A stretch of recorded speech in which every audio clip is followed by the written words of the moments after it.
চলমান পরিস্থিতি নিয়ে সংবাদ সম্মেলন ডেকেছে বিএনপি। মঙ্গলবার ৩রা সেপ্টেম্বর দুপুর ১২টায় গুলশান বিএনপি চেয়ারপারসনের রাজনৈতিক কার্যালয়ে এ সংবাদ সম্মেলন অনুষ্ঠিত হবে। সোমবার ২রা সেপ্টেম্বর বিএনপির মিডিয়া সেলের সদস্য সাইরুল কবির খান এ তথ্য জানিয়েছেন। মঙ্গলবারে সংবাদ সম্মেলনে আহ্বান জানিয়েছেন বিএনপির সর্বোচ্চ নীতি নির্ধারণী ফোরাম জাতীয় স্থায়ী কমিটি। সেখানে বক্তব্য রাখবেন সদস্য মেজর অবসরপ্রাপ্ত হাফিজ উদ্দিন আহমেদ বীর বিক্রম।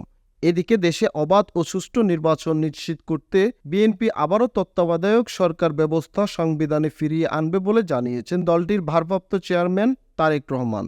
তিনি বলেন, বাংলাদেশের মালিকানা এ দেশের মানুষের, আর স্বাধীনভাবে ভোটাধিকার প্রয়োগের মাধ্যমে জনপ্রতিনিধি নির্বাচন তার ন্যায্য গণতান্ত্রিক অধিকার। দেশে অবাধ ও সুষ্ঠু নির্বাচন নিশ্চিত করতে ১৯৯৬ সালে বাংলাদেশ জাতীয়তাবাদী দল বিএনপি জনগণের ভোটাধিকার নির্বিঘ্ন করতে দলীয় সরকারের পরিবর্তে তত্ত্বাবধায়ক সরকার ব্যবস্থা সংবিধানে সংযুক্ত করেছিলেন।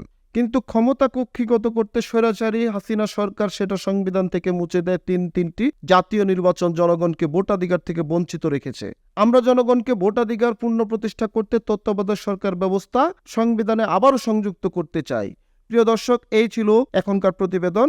নিত্য নতুন সংবাদ পেতে আমাদের চ্যানেলটি সাবস্ক্রাইব করুন এবং ফেসবুক পেজ ফলো দিয়ে রাখুন। H Rana, BE news, Dhaka.